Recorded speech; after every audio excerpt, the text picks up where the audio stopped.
Well, folks, welcome back to another episode of ReThink Real Estate. Today, I have the absolute pleasure of interviewing two of my dear friends and also business colleagues. We've got Scott Palermo and James Sanick.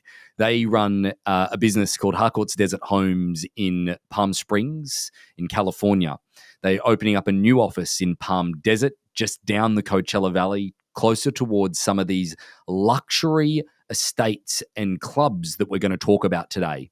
In today's episode, we go into some serious case studies of how they've taken their business from selling $500,000-$600,000 properties from an average perspective all the way up to $10, $12, $15 million properties in some of the most exclusive country clubs in all of North America. This is a great story of how leveraging the auction process into getting into the luxury marketplace is something that you can do regardless of your previous experience in real estate as well. They come from a long career, then opening up their own office, then embracing something new like auction to break into a luxury market. We only give a couple of examples today, but they are taking the luxury marketplace by storm in the Coachella Valley and certainly progressing forward. It's a great story as well. Towards the end of the episode, we talk about their journey and the trials and tribulations that they went through to get to where they are. I hope you enjoy it. They're two great characters, and I really enjoyed this episode. Thanks so much.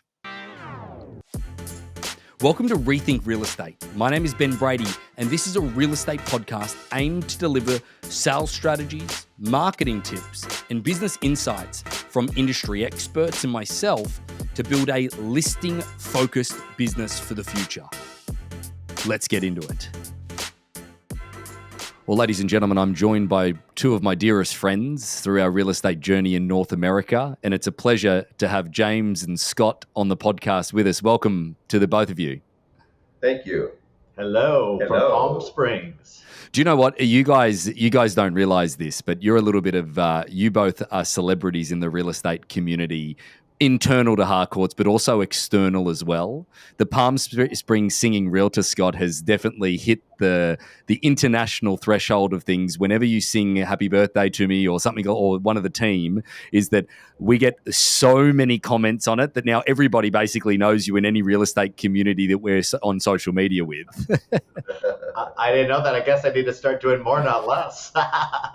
Well, again, I think that it's brand recognition in every way, shape, and form. But I guess that, you know, the thing that we really want to dive in today and we want to talk about, having already given the people that are listening today a bit of background on you in the introduction, we want to talk a little bit about today because I think your guys' story, not only from Harcourts Desert Homes and where it is today and some of the exciting things we have into the future, and we'll talk a little bit about that towards the end of the podcast, but one of the really major leverage points that I've seen the both of you guys do is use our non-distressed auction process to get into some of, I would say, the most exclusive, tightly held real estate communities in quite possibly North America. I might even go the world. Like we're going to be talking about real estate transactions and clubs that you guys are selling real estate in at the moment where, you know, presidents, many former presidents of the United States have had property. And, you know, there's one of them that has a underground vault for people's cars. You know, like this is some incredibly high-end luxury people, lifestyles and communities, let alone the real estate that then is involved in that, the egos that then need to be navigated and the situations that need to be navigated. I'm really excited to talk about your journey through to getting into the luxury price point, but then some specific case studies of the auctions that you've done. But first of all, I want to just sort of kick it off by giving you guys the floor and talking about how you felt that auction has impacted your business into the luxury marketplace. I'll go first. So when we signed our franchise fee agreement 8 years ago, one of the things that got us excited about Harcourts, besides the people aspect and the technology aspect, was the non-distressed auction platform. We're a little bit frustrated because there's only so far up in the luxury real estate business that you could go in our very tight-knit community if you didn't know someone or have something different. And although we'd sold luxury, we hadn't been at the top of the food chain, and which is really what we'll talk about later today about Bighorn, the Vintage, and some of the more exclusive clubs. So our goal was to really transform our business to a higher level and provide that opportunity to our agents who could seize that moment and understand what we were trying to accomplish. Yeah. And James, how have you seen it impact your business? Because you, on a day-to-day perspective, I remember when we first sort of started doing, real estate together, average sale price, and correct me if I'm wrong here, I'd say probably, obviously we've seen a bit of a growth in the desert marketplace with it being such a popular market over the last number of years, but would we say average sale price might be like $500,000 or $600,000? Today, I think the average sales price today is probably closer to $700,000 for most realtors. With auction, we've been able to quadruple our price point using the platform. And what was your price point, I guess, coming into Harcourts? Because you both were pretty significant, realtors in the Coachella Valley. You worked for Windermere previously, and ultimately, you guys had been. It's not like you were brand new realtors to the desert coming in with and using auction to penetrate a marketplace. You guys were pretty established. So, James, what was the average sale price for you for the both of you guys before joining Harcourts? Oh, I would imagine it was probably right around 500,000. Yeah. And then how many transactions were you guys doing a year? At that time, right around 35 to 40. Okay. And so that's, it's significant volume. It really is. And I guess a little chuckle to the luxury price point is that it's a little bit easier to, go ahead and double end a $6 million transaction that we'll talk about later on. But it's a little easier than doing a whole bunch of those transactions, correct? Yes, it is. Because you're working with much more sophisticated people. So in one sense, the transaction is a little bit easier on one hand. On the other hand, because you're dealing with high net worth and ultra high net worth people, you better be sure you cross your T's and dot your I's. Yeah. Now, I think that the part of this that I want to talk about first of all is getting an opportunity, because everything comes down to one individual moment, one individual opportunity. How did you guys actually break in to some of these tightly held markets? Could you maybe talk about some of the exclusive clubs so people can get an idea of the desert market, and talk about how tightly held the real estate is within each one of those communities? So I'll go on that first. So the top three clubs here in the Coachella Valley, we have more than 100 country clubs. Our Bighorn Golf Club ranked number 18 in the United States last year for being in the top best of the best clubs in the United States. Then the Vintage Club, which was ranked in the top 5 by Forbes magazine. I believe it was number 3 last year. So we're in 2 of the top 3 clubs. The other club is the Madison Club, and we've not really focused on that club at this time because our success really has been building our business and our brand at Bighorn Golf Club first, and really at the Vintage Club second. And truthfully, the 2 most prestigious, well-established clubs here in the Coachella Valley and in the United States. Now, give me an idea, Scott, of what it is to what do people have to do to join these clubs, and actually, get into the club? Because I'm assuming that there's members of those clubs that don't own real estate within the walls. Like when we say clubs, it's not something where it's just a clubhouse surrounded by an estate. It has walls around it, people. Like it is like there's one of them that has a full-time, I think it's a full-time police force or something like that. Mm-hmm. They all do. Oh. They all have private security details. Right. They have technology, like in some of these clubs, they'll have laser beams on top of the perimeter walls to ensure no one scales the walls. They have sensors on the walls that if someone places something on a wall that's either warmer or colder than the actual wall temperature, like a bomb, sensors go off and then dispatch the security detail, or ultimately start pushing buttons where the U.S. Secret Service or the FBI or the local police department is dispatched within minutes. Wow. And then joining one of these clubs, what is the expense to do so? So the most exclusive and most difficult club is the Vintage Club. So first you have to, in order to get into the Vintage Club, you have to be sponsored by 2 members. You go through an interview process where you go through, and you're literally through committee. They take you through that process. If you get through that process, which does include a background check and all that around that as well, financial records, then you have to write a check for $250,000. And so you have to buy a piece of real estate, and at the club we're talking $1 million to $20 million, depending upon the property. You've got to have the ability to have 2 members that want to sponsor you. and you also have to have the ability to pass the interview. And just to give you an idea, the Vintage Club is where the presidents have been, and that's where Charles Schwab is, the Nordstrom family, Bill Gates, to name a few. The amazing part about the Vintage, we've met a lot of really amazing people there, and you might not know they're a billionaire unless you were in that club. Bighorn, I would say a slight step down. It's the same price point, $250,000 to join the club. There's also monthly fees and annual fees that are in addition to that. But at Bighorn, you don't go through two people having to sponsor you to get into the club. So it's a little bit easier sell at Bighorn because although they're both at the same level, it's just a little bit higher level when it comes to the requirements to join the Vintage. I just the thing that just I wanted the audience to understand is the exclusivity of these places. Like, because when you guys first told me, because again we've stayed connected on some of this luxury stuff that you guys have done, and you're telling me about these clubs. I had to admit, like, again, I trust you guys implicitly, but I walked away going, are they telling me a story on that? That just sounds too difficult. Like that just sounds like ridiculous. And then we grew into doing some of these transactions, and nope, absolutely perfectly true. And talk to me about some of the other internal sales of like I know that it's been really difficult to break into these markets. I'm trying to paint a picture for people in the sense to get a understanding of then there's internal sales teams within these communities, basically like on-site sales, if anybody understands new home construction or something along those lines.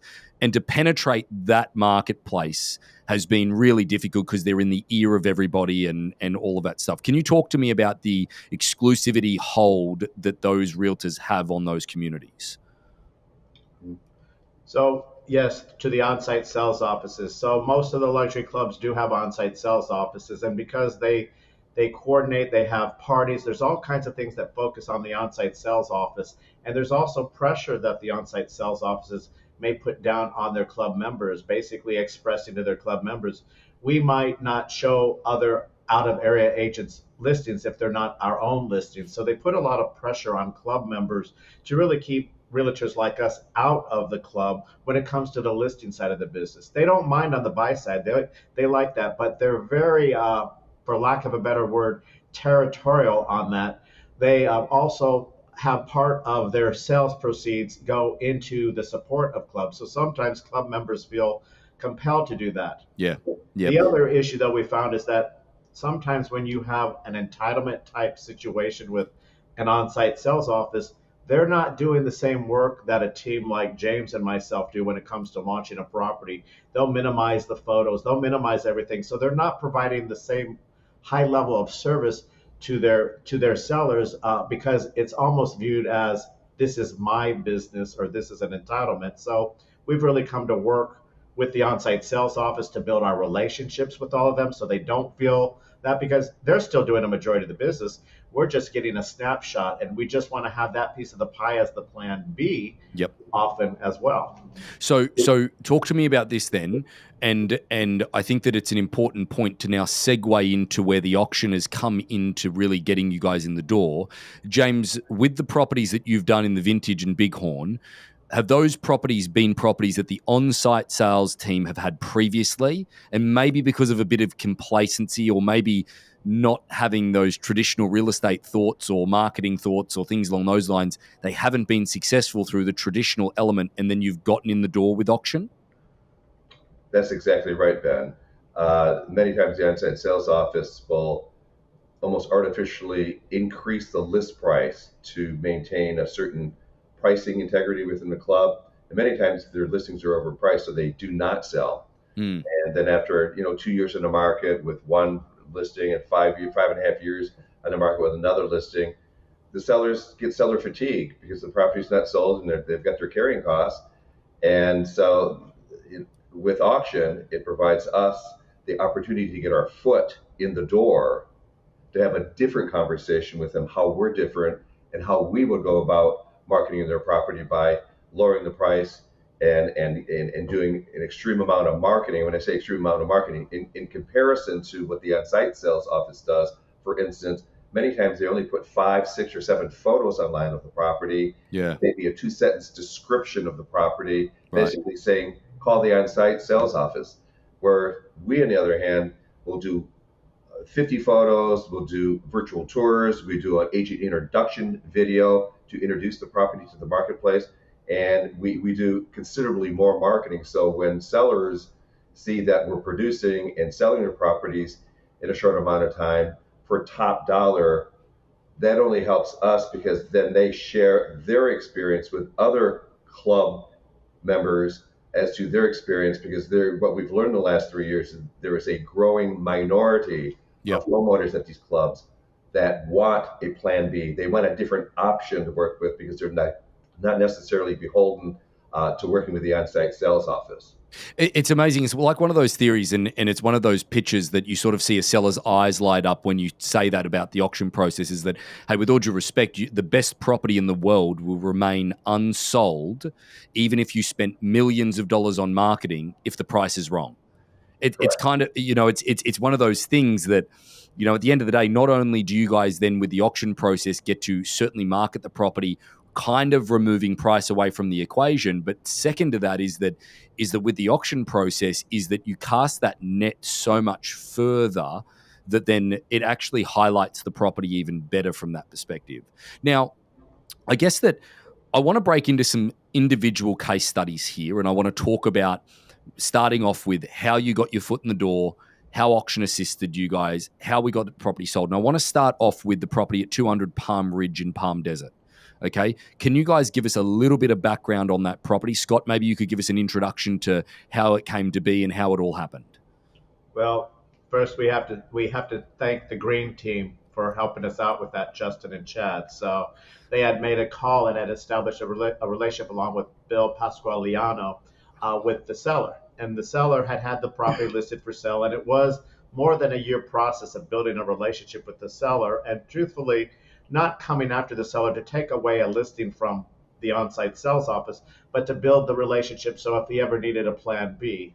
And this particular seller, what was great about him is that he auctioned his wine. He owned a vineyard and they had done some auctioning of wine. So understanding that we had our non-distressed auction platform piqued his interest, and it really began the conversation. So over a period of time, that listing had been on and off the market with the on-site sales office multiple times over just under 3 years of time. And so during that time, when the listing expired, the seller was ready for a plan B. So Scott, just to be clear on something, just for my information, price point that it was on the market at previously, how much was it around listed for? $9.95 million is what. Okay, and then it was a provoking phone call on an inbound perspective, because just to be clear, we won't mention who it is, but it's a celebrity winemaker. If we were to say their name, I think 90% of the audience in North America would understand what wine it is. They probably drunk that wine, to be honest. But realistically is that he had a property, I think, on the coast in California. Bill had made a phone call to him on that property, and then he'd mentioned the property in the desert that had expired. And then you got in come the knights in shining armor, James and Scott, to save the day with the auction process in the desert and actually build the credibility there. So it was that type of introduction that he was just simply fed up that a property at that price point was not moving. Could you explain, I know this is a little bit off that individual topic, but that price point in the desert, I think post-COVID, and during COVID market and post-COVID market, it's a little bit more recognized that there's some real luxury transactions moving in the desert. But post that, pre-pandemic, I would go as far as say, and I'm going to shoot from the hip there, these could be just stupid statistics, is that I would say that there's probably only 30, 40 transactions that happen over $10 million in the Coachella Valley a year. That would be a pretty good estimate, yes. Yeah, so just to give people an understanding of the marketplace of that, that's a pretty significant high end of the marketplace. Now I think that it's probably doubled the volume of transactions now over that price point just based on the sheer inflation of prices in the desert. But realistically, I guess that coming into that situation, what was the immediate headwind when you went into that presentation with the sellers, or was there any? When you say headwind, objection? Yeah, objection. What was there pushback to the auction process? What was it like to get that property listed? Well, No, it was more about building the relationship first and having him understand what the auction platform was and what it was not and how we would implement that strategy. So that property had gone from 9.95 million down to several different price reductions down to just under 8 million. And I just want to say an $8 million property in the desert in 2020, right before COVID, because we went into escrow the day of COVID, Yeah, that's right. shelter in place, you can basically double to triple those prices. So a $7 million property in the desert back at the beginning of COVID would be a 15 to $20 million property in Los Angeles, Orange County, San Diego, the Bay Area. So to put some, some boxes around that, just to understand, we're talking about a very high level of listing when compared to major cities. So it was about the relationship. But the other point was, what's the property worth? Yeah. The seller thought it was worth 9.95 because that's what the professionals at the on-site sales office had advised him. And then they started tracking the market down. And this was a motivated seller who just gotten married, was ready to move on because this was his single bachelor pad, and it was time to move on, and was getting frustrated after more than 2 years on the market. Yeah, yeah. And then so I guess that from going, so you built the relationship over time. I knew it took a lot of time to bring it to market. And obviously those type of people want to cultivate that. James, through the process, once it goes live, was there a lot of interest in the property in comparison to it being on the market traditionally? Mm, I think it piqued the interest of the club members because we held a very structured by invitation only open house for the club members, and we had a great turnout. And so, in that respect, it was something new for the club members to take a look at. So we had several private showings after the open house of these. So definitely the auction platform and the open house launched it because in these clubs they all know one another, they all socialize together, and they all talk. Yeah. And so that started the momentum of getting the property the visibility it deserved. So let's be selfish for a minute. Question to the both of you guys.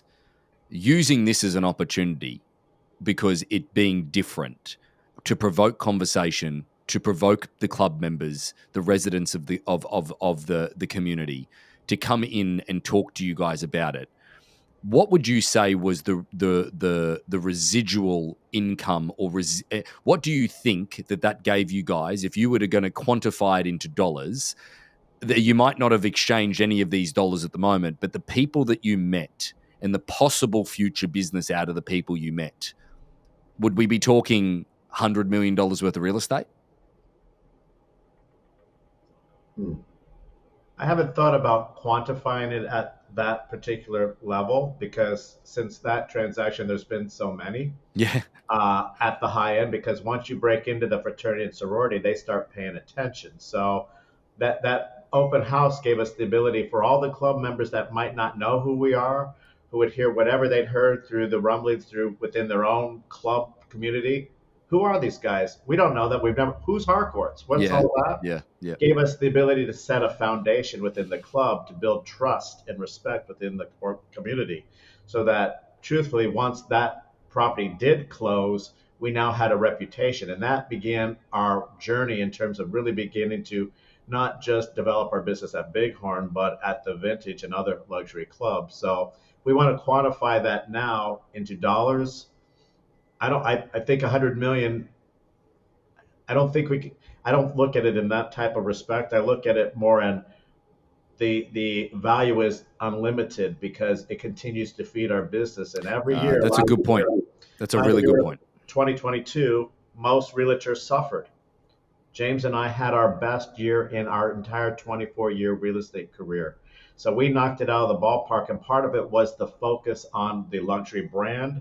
And we really have quadrupled our average sales price now since when we started with Harcourts as a result of the auction platform. Now, tell me, just finish this property out at 200 Palm Ridge. Finish this property out. Goes live. What's the story of getting it all the way through to closing? Went live. We the first event was a by invitation only for the open house club members. You are not able to hold a public open house in a private club at this level. It will not happen. We then had a by invitation only cocktail reception for the top 100 realtors within the Coachella Valley. That was all by private limousine, all catered and sponsored as well. We had about 65 to 70 come through at that event. So between the open house and then those happened 1 week within each other, we created a really a tsunami of marketing and advertising that went out. And then our phone began ringing. That was the end of January is when we had put that onto the market, going through the whole process. And it was March 17th. I know, or it may have been March 18th. I might be one day off. You just look up shelter in place California and we'll know what that date was. That is the date we went under contract and sold 30 days later, all cash on that property. Wow, that's amazing. I think that so through to the auction, that actually happened prior to auction, or was it post auction? That happened prior to auction. We never went to auction, which has been our gift here in the desert. We haven't been going to auction because we typically, through all of our efforts, we're able to secure an acceptable offer for our sellers, and we haven't had to go to auction that often. And I think that the important part of understanding the process that you guys understand better than most is using the anonymity of competition with the leverage of the auction date leading into it. That I understand that it provides you a leverage of a negotiation that you typically wouldn't have in a traditional sense, because at these luxury price points, they'd be looking at it going, it's been on the marketplace for 6 months. I know I'm not in competition. I'm the only person that you guys have. They will take a hard and nosed approach to the negotiation, being that buyer, versus the fact of hey guys, you can either stop the auction or you can be in competition on auction day. Which one would you want? And it provides that little bit more leverage in that negotiation that I know you guys have done a very, very good job of harnessing, certainly in these environments. Let's use another example. Let's talk about another example. We've got the property at 527 Mesquite Hills in Palm Desert as well. Was that one in, which club was that one in? That was a Bighorn Golf Club as well. Now, where did this listing come from? From our direct mail farming, based on our success at 200 Palm Ridge. Wow. And that seller had been paying attention and collecting and saving the direct mail pieces, the farm pieces. And he picked the phone one day and called Scott and had a conversation. And it turns out he's a major builder out of Denver of 40 years who's built literally thousands of apartments and homes. And he's built several custom homes at Bighorn. So he's a well-known club member. Wow. So amazing how one thing turns into another and it starts to snowball. So then tell us, had this property previously been on the market, or was this a renewal property to market? That'd been on the market as well by two different agents. First, the on-site sales office had it for about a year to year and a half. And then another agent that is a well-known agent, top producing agent who I respect and really has been a great team member on other things for us, took the listing as well, but it was just always priced too high. The world of real estate, this is an Italian masterpiece, and so many people have been focusing on modern that there were some limitations to that property. One of the most beautiful properties you'd ever sold, but you had the architectural style objection to overcome, and it's difficult to price in something like that. But this property, just like the other Bighorn property, had started out right around 10 million and chased it all the way down to about, I believe they had it at 6.7 million. Wow. when it expired and when we took it over. I think that, there's something to be said about you guys coming in to save the day, riding in to save the day with the auction process to keep the integrity of these properties. Because, you said this before, Scott, and I want to really touch on this as a point right now, is that what are these things worth? Who knows? I think it's an insult to these people, these intelligent people that have obviously done very well in business, to sit in front of them and try and predict what their property is worth when you're not willing to write a check for it. And that, I think, at this price point, in these markets, in this exclusive territory, is worth its weight in gold on its own right for auction. Agreed.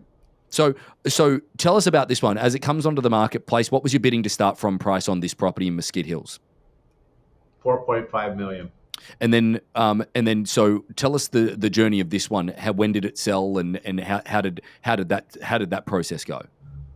That it was a fun process. I was the lead on that, so a lot of on the high-end luxury auctions to keep myself in the flow of not just being the managing broker and coaching our agents. James runs our private business, but I get in, and my name's attached to all that. But when it gets to the super luxury or the high-end luxury, I am always involved because I want that ability to coach and train all of our agents. So on this, we listed, it was mid to end January. Again, we had a showing actually while I was at the Harcourts North American Sales Conference, actually right before the week before, and it was a club member who received another one of our postcards and called me directly because he wanted additional information and he wasn't getting it from his previous realtor, so we were the realtor he called.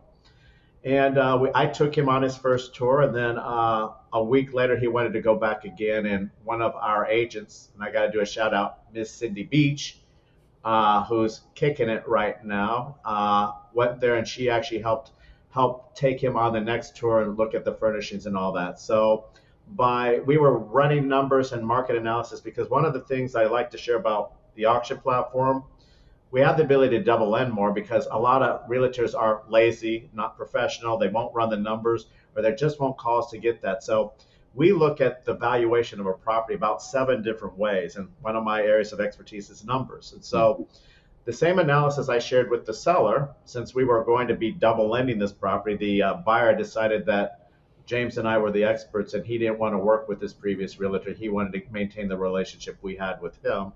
So I provided him the scenarios, and I did not say to him, you need to pick X, Y, or Z. I said, here's the data, here's the information, and I recommend you put your best pen to paper so that you can take this property and not be into a competition, because we had received other offers, but not auction stopping numbers at that time.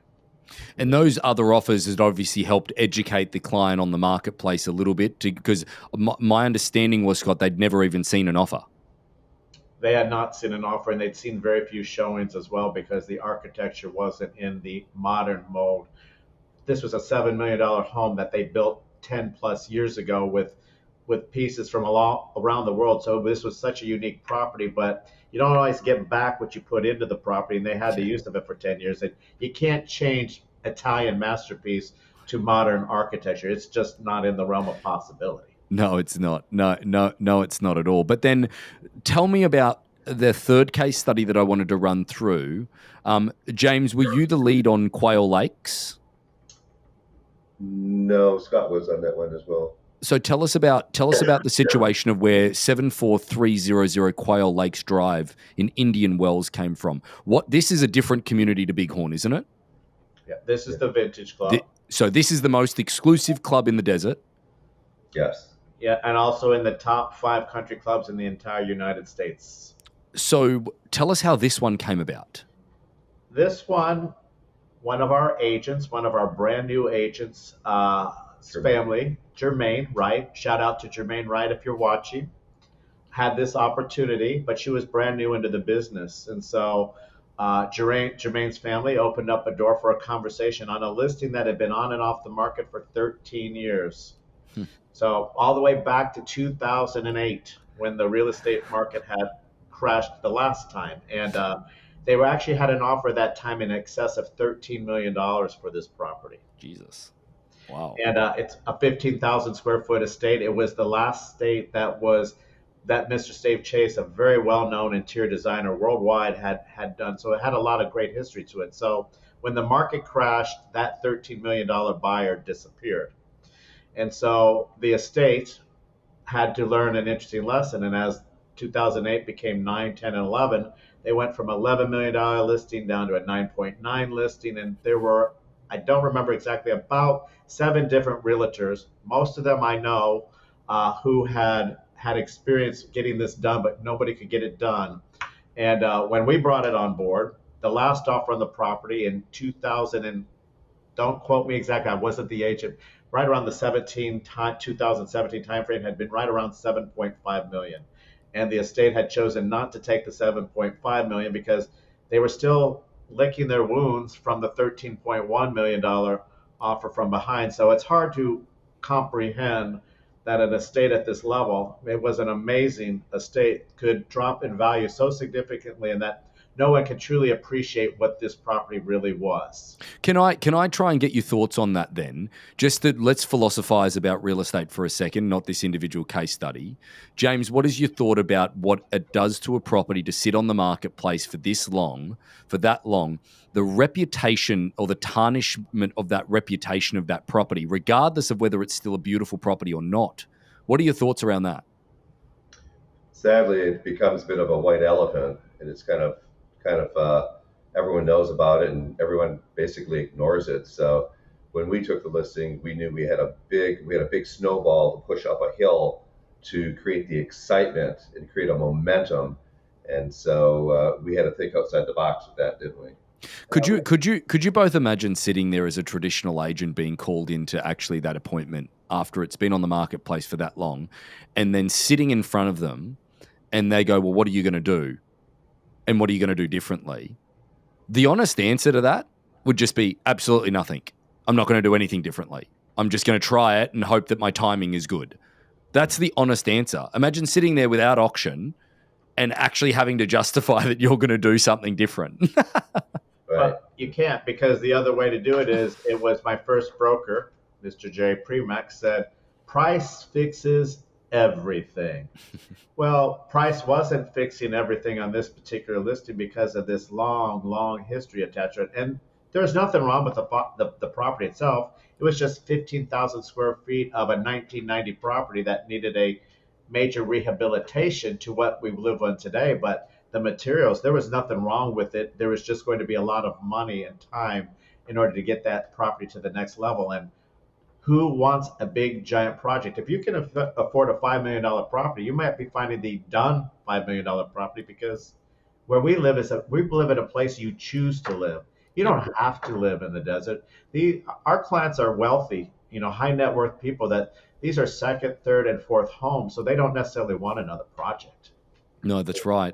What would you say to this? I'm just having a thought. And again, it could be an outlandish thought, but I'm thinking about it. In this situation, if you're taking on a property, and we've taken on a fair few of properties like this where it'd been on the marketplace for 5, 6, 7 years, 8 years. We've got so many case studies around being able to, and I say revitalize the reputation, when I actually don't think that's what we kind of do. I think we actually have to think about it differently. The word auction actually accelerates the perception of, well, what's wrong with that property, to a point that it then becomes an opportunity, right? That people think, oh my God, this could actually be a really good opportunity, because now there's not a significant price attached to that property. It's auctioned with a low bidding to start from. It kind of fuels the greed, or feeds the greed to the extent that they get there. Do you think that that's what happened? What were the buyers like that you met after the property being on for this long, you guys showing the property? What were the people like that you met? Were they coming into that thinking, like salivating at this could be a ridiculously good deal? Were they people that had previously seen it? What were the clientele that were coming to see this property? I did most of the showings on that, so I would say, so first of all, what's wrong with the property? It's been on and off the market for so long, and we were in auction bidding to start from at $5 million. Yep. All right, so the first was everybody looking to see what was wrong with the property. There was never anything wrong with the property. The auction platform brought some looky-loos, which we did not let through phone calls and inquiries on that we do an extensive research and behind the scenes to know who it is that's calling, if they're not attached to a luxury realtor that we have a personal relationship with. Because when you're at this level, you get a lot of interesting phone calls from all of that. Yeah. Most of the feedback, as we took serious buyers through who were looking to make a serious investment at the vintage, most of them were people who had friends within the club, or they were club members that had been tracking this particular property and waiting for it to get to a right place. So as we went through the property with some of the various different people, it more came down to the feedback was we brought the attention back. We got more showings in the first 30 days than they'd had in the last 3 to 4 years with the previous 2 agents, as a result of just the platform and the price. And it had also taken a rest. It had been on rest for about 2 years. So, Got it. we were introducing it as a brand new listing that way. Yep. The biggest objection overall was too much work, too much money, still and the size, because we're talking 15,000 square feet. This was literally, for those people who are from the 80s and they remember Dynasty or Dallas, or Lifestyles of the Rich and Famous with Robin Leach. This was the type of estate. This was a one-of-a-kind type estate that was very magical. Yeah. Just the scale of this home would be the scale of a hotel. Did you guys ever see the property that we took to auction in San Juan? Would look like Hogwarts on the side of the hill? No. It reminds me. I think that the sheer. I think it was 17,000 square feet, and it's on the side of the hill, and it's got these peaks. It literally looks like something out of Hogwarts, right? But just to see that scale of property, that if you're not used to seeing that size, it's intimidating for people to actually walk into. It is. It's and then let alone if it needs work like this one needed, it is an intimidating step, but you've got to get them there. Most people would honestly not even look at it if you didn't market it correctly. So all in all, what did it sell for? So we took it out of auction, just for full disclosure. Yeah. All the offers were coming in right around the $4 million type mark. And it was verbal. It wasn't even anybody putting pen to paper. And that was not even at our auction bidding to start from at $5 million. So that was soundly refused by the seller. But it gave us the ability to start having a conversation with our seller as to what we would do. And that really what we ended up doing is pulling it out of auction, putting it into a traditional platform priced just under 5 million to do the experiment. And the experiment is to see where we could get with that. And that worked for us to get that property sold, and we ended up selling that property. We double-ended it as well at 4.175 million, I believe, is what our final price was on that. So the tool that auction gave you in this situation was the education to the client for them to really see the marketplace with their own two eyes. Absolutely, and shout out to Jason Scott. We thought that property was worth 4 million. We wanted to actually relaunch into the auction platform under the 4 million number, but our seller was not interested in doing that. You have to remember, we're dealing with a $13.1 million offer, albeit more than 10 plus years before. But you go from 13 to under 4, and there's a lot to process in your mind. And they didn't need to sell. This was just about releasing an asset that had been attached to the family that was the family home for a long time. So there were a lot of other things attached to this property as well, a lot of emotions and feelings because it was a family home. Yeah. Well, guys, I think that, getting the perspective of getting into these transactions, how auction has been a tool for you guys to break into that marketplace has certainly been insight that I hope that people find incredibly valuable, because that's one of the things that I think that, the auction side of the business can do for anybody that's out there listening is actually get them into price points that you don't think that you can compete in. That's what a great deal of our agents that use auction have done, is build themselves into marketplaces that might not have been possible if you were just that traditional person. It comes down to the networking you do then, or whatever it is, and your sphere that gets you into those groups. But there's another piece of all of this that, outside of the auctions and your own personal business and what you guys have done from a legacy perspective in the Coachella Valley, is that there's very few people, as you guys and I discovered yesterday, that don't know who you are in the Coachella Valley from a real estate perspective. But there's a part of this journey that you guys decided at one point that you wanted to open up your own real estate office. And I want to talk about that a little bit, because to say that it was smooth sailing would be a lie. It was not smooth sailing with the opening of your own office. It was, it's one of those situations where partnerships don't exactly work out, and there had to be a very significant commitment made from the both of you to push forward with what you're doing. And I think that the one word that comes to mind when it comes to what we do in real estate, and if you're going to take a leap into a venture, that you absolutely have to have is conviction. And conviction is what you both had in order to get you guys to now. You're opening up your second office in Palm Desert, right near Bighorn, by the way. And it's an incredible story for people to know. But there's a part of this all the way along that the level of conviction that you guys have had to build into the luxury market using auction and believe that auction is the way to do it. And then not to mention the belief in yourselves that you guys can run and operate a business. Where do you guys get the conviction from? And maybe a little bit of background on opening up the Harcourts Desert Home Office. Loaded, big question, I know. Do you want to start, or do you want me to start? I'll let you start. So, first of all, conviction is a great word. We would like to say failure is not in our vocabulary. And it has been a little bit of a surprise. We took a year to make the decision that we were willing to move forward with signing a franchise to open up the Harcourts Desert Homes brand here. Most of our friends thought we were absolutely crazy. Why did we need to do that? We already had a successful business. They didn't understand our short-term and long-term goals. it's taken more time and energy and persistence than we ever imagined. And I liken it to the iceberg.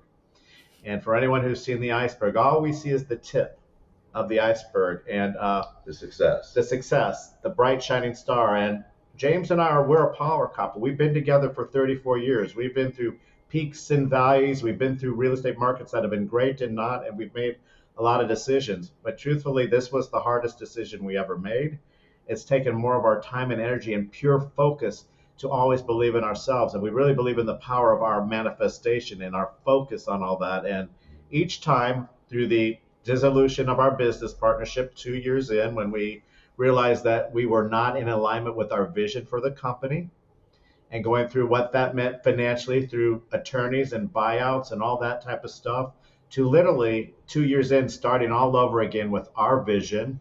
And Ben, you know this, there were a lot of times where our cash flow, we were barely getting by to do what we needed to do, but we always focused on what the end game was. And that really, that conviction, that persistence for us is really began to come to fruition in 2019, the fourth quarter. I remember seeing finally we're actually making some money. There's actually profit attached to it all. And since then, COVID helped expedite a portion of that process. But truthfully, we have this saying, both of us, and that is success is earned, not given. It's not entitled for us, and we've worked really hard to get to this place now. And part of it now is we like to share our journey because we hope it can inspire other people to understand that if you continue to focus on your success, that you can manifest it, and you can't give up, because there were many sleepless nights and many long conversations that both of us had where we almost thought we might not want to continue forward. And then we realized we were in charge of our destiny, and we just pushed forward. James, how's the feeling for you of if you look back on where you guys started to where you are now? Though we went through a few years of struggling, I knew in my gut told me that we would be very successful in this business. We just had to persevere and get over some of the obstacles that were in front of us. And through friends and family and our colleagues that supported us and gave us advice, we did just that. And in addition to one of the sayings that Scott just mentioned, that success is earned, not given, we as a couple have another saying, and that saying is, together we're invincible. And that's been one of our mantras really almost since the beginning of our relationship. And we reminded each other of that mantra several times during the dark times. And I'm so glad that we stuck together and really just worked harder and got smarter and became smarter businessmen through that process. And looking back now, I'm glad we stuck it out and we went through those sleepless nights. Can I ask, there's the conversations between you guys from a personal, you guys are both a couple, but also business partners. And, I deal with that with Callistra as well. And Callistra and I look back at, the tough times that we've had, coming and starting a business and doing something different in North America. And we look back and there was never a moment where we ever were going to give up. But was there a moment that you guys literally threw your hands up and said, this is not doable? No. No. I think we may have approached it at certain points, but no, we never either said to one or the other, I'm throwing in the towel, I can't do this anymore. That was never a conversation. There's a pure correlation between that, because I asked that a question of a few of our guests, is that did you ever get close to giving up? And keep in mind that the people that I interview are the most successful people within what we do, because at the end of the day, they're the people that we operate with at a high level. And there's a correlation that everybody says that. No. And the other part, it's funny. And I think that you guys might draw a parallel here, is that you look back on where you are now and versus where you started. And did you expect to be there? And arrogantly, yeah, I expected you guys to be where you are. And I expect more. Yeah, we've only just begun. You said earlier, El Paseo, Palm Desert, that's the Rodeo Drive of Beverly Hills. So for us, it's the day has arrived. It's time for us to own our pure potential and really convict ourselves to the next level and attract really great like-minded talent, because our vision for our brokerage has always been quality, not quantity, and like-minded professionals, full-time professionals that want to take advantage of our platform because it's unlike any other. And so it's been the path these past 8 years. When we look back, sometimes literally, even before this call, I pinch myself to look back to 2014 when we were evaluating Harcourts, to 2015 when we signed the agreement, to 2017 when we went through the dissolution of the partnership, and to see who we are today. And we've gotten a PhD in life on every aspect of what it takes to succeed. So when we go through myself with the interviews with various agents to recruit them, or you hear the all the negative speech, we've just had a lot of teachable moments. Our negative is never negative. It's our teachable moment and our focus on how we can succeed and push ourselves to the next level. So it's not easy. And if it was easy, everyone would be doing it. And it's not. But that's where the true success comes from for us. And for our personal relationship, uh, we've had it's, you have to balance those two worlds. But I can't imagine doing it with anybody else, because this man is the guy that when it was dark, when I wasn't sleeping, when I had a few more doubts than he did, he was the one who kept saying, believe, just believe, trust me, I know what's ahead of us. So it could get me teary eyed, but it was his belief that helped me continue never to give up. So, Do you know? I have to add to that, because you obviously get that from a personal perspective, Scott. Is that James is probably one of the guys who walks into a room, and I always, when James walks in and I see James, it's always a joke, it's always laughter, it's always optimism, it's always, hey, things are great, hey, we're moving forward, hey, it's good. So I think that that's to be said about any attitude in an environment or in a moment where others are down. If you can uplift them, and you guys have the benefit of maybe being a little bit of a yin and yang working perfectly together in those situations, I think that that's probably a little bit of an essence of success, of your success and your persistence. Agreed. yeah, I would agree to that. That's good. Well, guys, I think that at this point, not only have we gone through some very successful moments from the auction perspective, but then obviously a little bit of an insight to what you guys have done to build a business. I think that it's given everybody a very good all-rounded perspective. But there's one thing that I think that has to sort of put the cherry on top, is that you guys put yourself into an environment and you immersed yourself into an environment. You chose to learn something new because you wanted to see whether or not it was a benefit. So being genuinely curious, even though you'd already built a successful business, and actually wanting to immerse yourself in the tools and resources that were available to you, I think that's a part, that curiosity and that continued curiosity that I see from the both of you would probably be another essence of your success so far, that I would say as well. What are your thoughts? How do you stay curious? How do we stay curious? Because you guys both are. You're always asking questions. You're always asking. You're never like, no, it should be done this way. It's always like, well, what do you think of this? I think our nature, truly, both the two of us, we're adventure seekers, and we get stimulated by taking ourselves to the next level on all different types of capacities. So anyone who's met us and understands us is that our personal and our professional worlds, they do mix and mold together, but our adventure, we're on an adventure together, and being on that adventure keeps the curiosity going for us. So we don't like just settling and just sitting out and hanging out. I mean, yes, we want to hang out by the pool, have our cocktails, or do our relaxing things and do our traveling and all that.